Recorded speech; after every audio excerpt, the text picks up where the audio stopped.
Bonjour à tous, moi c'est Axe et la chaîne c'est Audiorial. Dans cette vidéo, on s'arrête sur le séquenceur du Keystep MK2, un séquenceur aussi simple à utiliser que riche de fonctionnalités. Ainsi, à la fin de cette vidéo, tu seras un maître Shaolin du motif sur le KS2. Vous êtes prêts? Alors, on y va. Mais avant tout, un grand merci à tous pour les super thanks, ainsi qu'aux adhérents à la formule j'aime ce que tu fais. C'est vraiment cool car c'est réinvesti direct dans la chaîne. Merci. Si vous souhaitez participer au développement de la chaîne ou simplement me payer un café pour me remercier, direction le bouton Super Thanks sous chaque vidéo. J'avoue, franchement, ça motive. Commençons ce tuto par un aperçu du séquenceur. Keystep propose 2 voire 3 types d'enregistrement de motifs.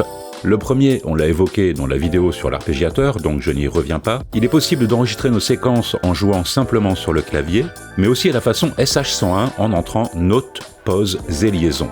Le MK2 permet aussi d'enregistrer l'automation des bandeaux Bend et Mod. Keystep offre 64 emplacements pour séquences, des fonctions avancées pour modifier ou épicer celles-ci, comme on a vu dans la vidéo précédente. Notons que le séquenceur est polyphonique et que l'utilisateur pourra enregistrer par-dessus une séquence existante pour remplacer ou ajouter les notes à la volée. Pour commencer, détaillons les paramètres de séquence en enfonçant la touche Sec pendant 1 seconde. L'écran affiche le menu déréglage séquence. Pattern Init réinitialise le motif en cours.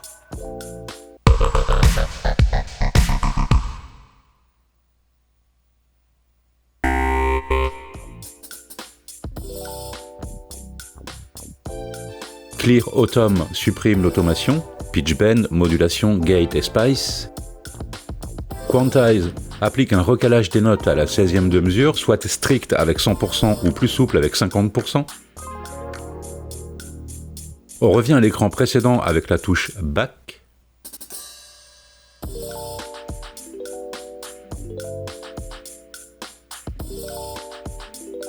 Sec Length ajuste la longueur du motif de 1 à 64 pas.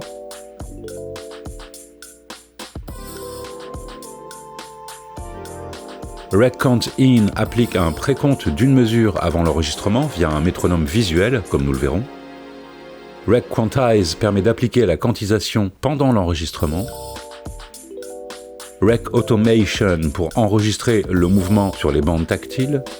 Use Pattern Tempo offre d'appliquer un tempo différent pour cette séquence. Ainsi, en la rappelant, peu importe le tempo global, elle sera jouée au tempo réglé ici, si la séquence a été sauvegardée. Wait to Load dispose de 3 réglages. Lorsqu'une séquence est jouée, on peut lancer un autre motif, soit à la fin de celui en cours avec At End, instantanément avec Instant, à la prochaine mesure avec One Bar.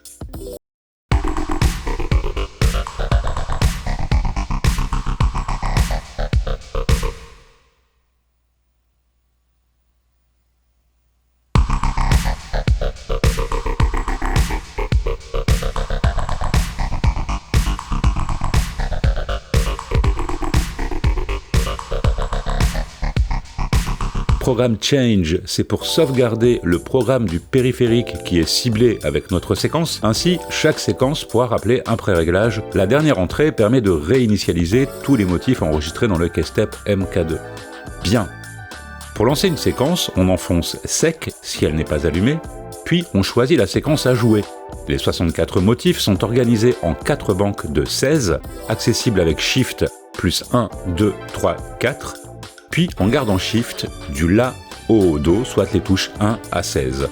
Ici, le KS2 est maître et en enfonçant une touche, je vais jouer la séquence, mais aussi envoyer l'horloge au monde extérieur. Apax va jouer une partie de percussion. Pour transposer notre motif, il suffit de jouer la note souhaitée.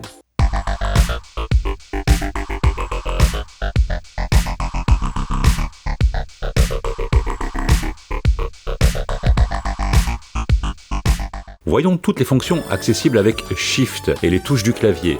Pour les appliquer, on gardera Shift enfoncé, puis la touche concernée. L'utilisateur pourra intervenir sur la division temporelle de la séquence avec la section Rate, Shift plus Do dièse pour diviser, ou Ré pour multiplier par 2. Avec Ré dièse, on passe en triolet de croche et si on appuie de nouveau à la noire pointée, soit une noire et une croche.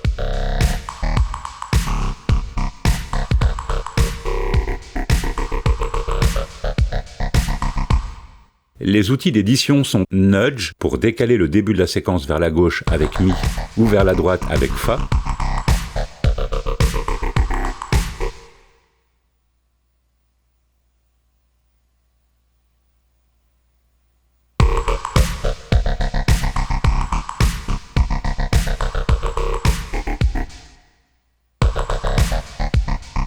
Pour changer l'octave du motif, on utilisera Shift plus Fa dièse ou Sol.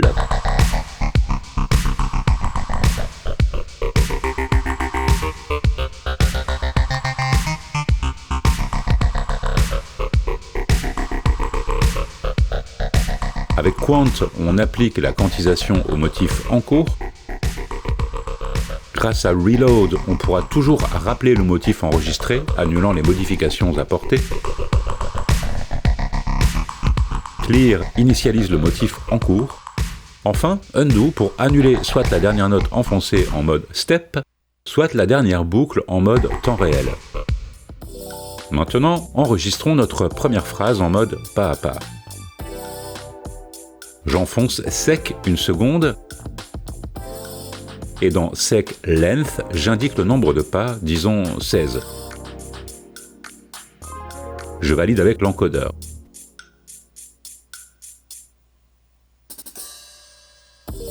Puis Shift plus Rec, je vais maintenir la quatrième note Do sur 2 pas en gardant la note enfoncée plus Hold.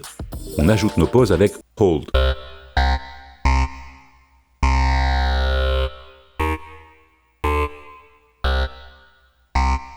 Quand tous les pas sont posés, l'enregistrement s'arrête. Ici, mon KS2 est maître de la chaîne MIDI et envoie l'horloge au monde extérieur.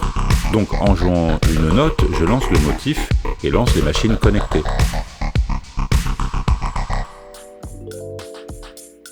Je passe Apax en maître et KS2 en esclave. J'active la réception de l'horloge via l'USB et des messages de transport et désactive l'envoi de l'horloge. Le truc cool hérité du KS1, c'est la fonction Keyboard Play.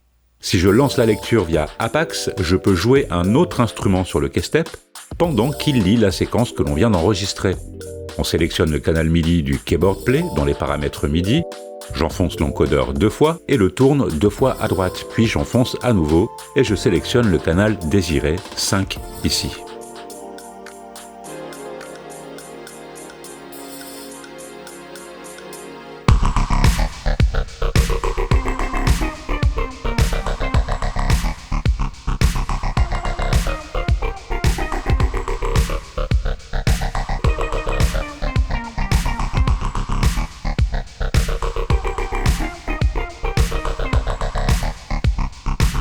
On va initialiser la séquence pour la suite, Shift plus Clear.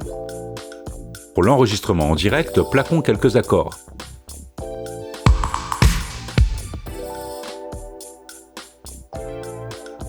Je vais introduire un précompte, sec pendant 1 seconde, puis 4 crans à droite, Rec Count In sur On.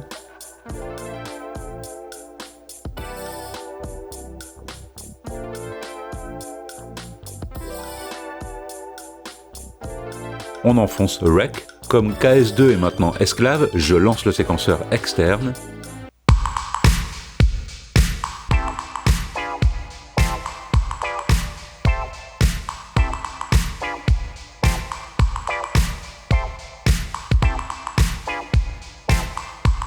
Avec Keyboard Play.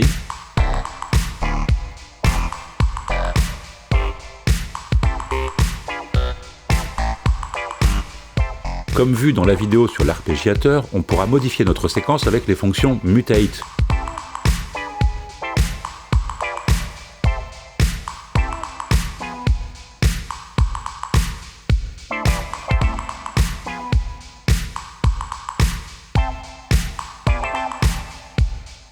Avec Shift plus Reset, on retrouve notre séquence.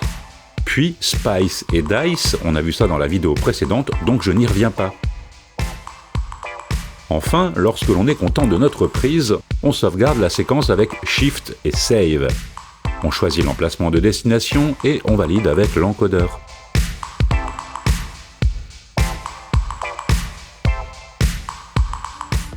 Avant de nous quitter, voici comment chaîner des séquences.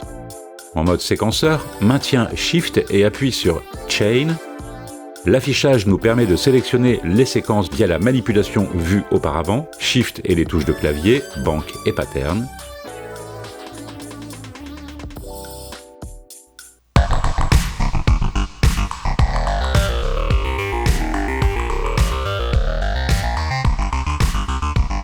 Si on souhaite changer une séquence de la chaîne, on enfonce l'encodeur, sélectionne le motif à remplacer et l'on utilise l'encodeur pour sélectionner le motif. Voilà, on a fait le tour de ce tutoriel. Dans le prochain et dernier épisode, on se focalisera sur le menu des paramètres. En attendant, je vous dis à bientôt.